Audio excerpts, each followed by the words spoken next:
Hello everyone, welcome to my channel easy learn. Guys, আজকে আমরা শিখব সপ্তাহকে কি বলে জাপানিজ ভাষায়। তাহলে চলুন শুরু করা যাক। আমি এখানে লিখে নিই সপ্তাহ।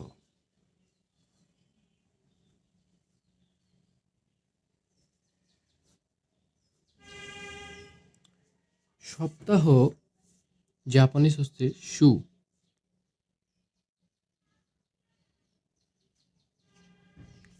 সপ্তাহ ইকুয়ালস টু শু, শি ইউ উ, শু।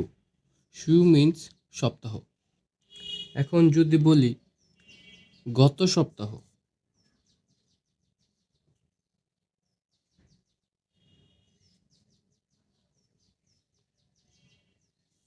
গত সপ্তাহের জাপানি হচ্ছে সেনশু।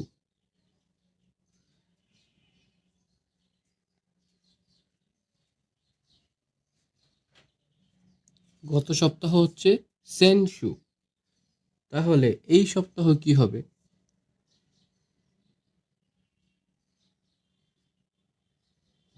খনশু। খনশু হচ্ছে এই সপ্তাহ।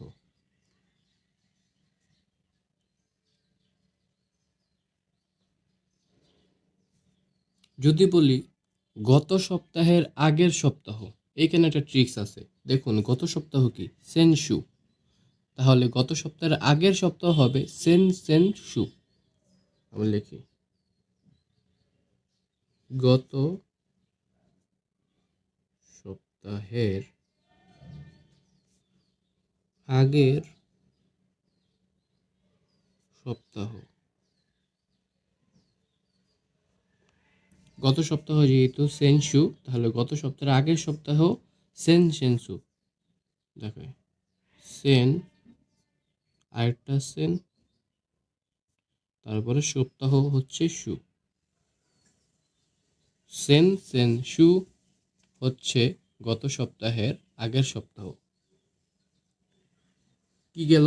সপ্তাহ পাইলাম শু, গত সপ্তাহ পাইলাম সেনশু, খনশু পাইলাম এই সপ্তাহ, গত সপ্তাহের আগের সপ্তাহ পাইলাম সেনশু।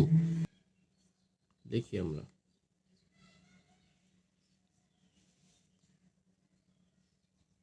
আগামী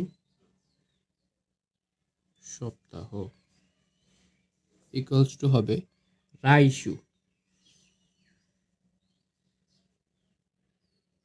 রাই, শি ইউ উ। রাইশু হচ্ছে আগামী সপ্তাহ। এবার যদি বলি আগামী সপ্তাহের পরের সপ্তাহ, সেটি কি হবে? আমরা বাংলাতে আগে লিখে নিই।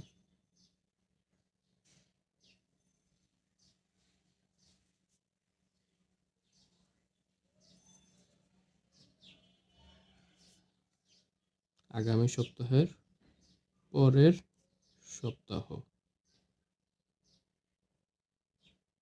আগামী সপ্তাহের পরের সপ্তাহ হবে সারাইশু। রাইশুর আগে একটা সা লাগিয়ে দিবেন, তাহলে হয়ে যাবে আগামী সপ্তাহের পরের সপ্তাহ। সারাই শি ইউ উ, সারাইশু। আর প্রত্যেক সপ্তাহ, প্রত্যেক সপ্তাহটা কি মনে আছে আপনার? প্রত্যেক সপ্তাহ, প্রত্যেক হচ্ছে মাই, আর সপ্তাহ হচ্ছে শু। তাহলে মাই শু হচ্ছে প্রত্যেক সপ্তাহ। তাহলে আমরা আবারও রিপিট করি। সপ্তাহ হচ্ছে শু, গত সপ্তাহ হচ্ছে সেনশু, খনশু হচ্ছে এই সপ্তাহ, গত সপ্তাহের আগের সপ্তাহ হচ্ছে সেনশু, আগামী সপ্তাহ হচ্ছে রাইশু, আগামী সপ্তাহের পরের সপ্তাহ হচ্ছে সারাইশু, প্রত্যেক সপ্তাহ হচ্ছে মাইশু।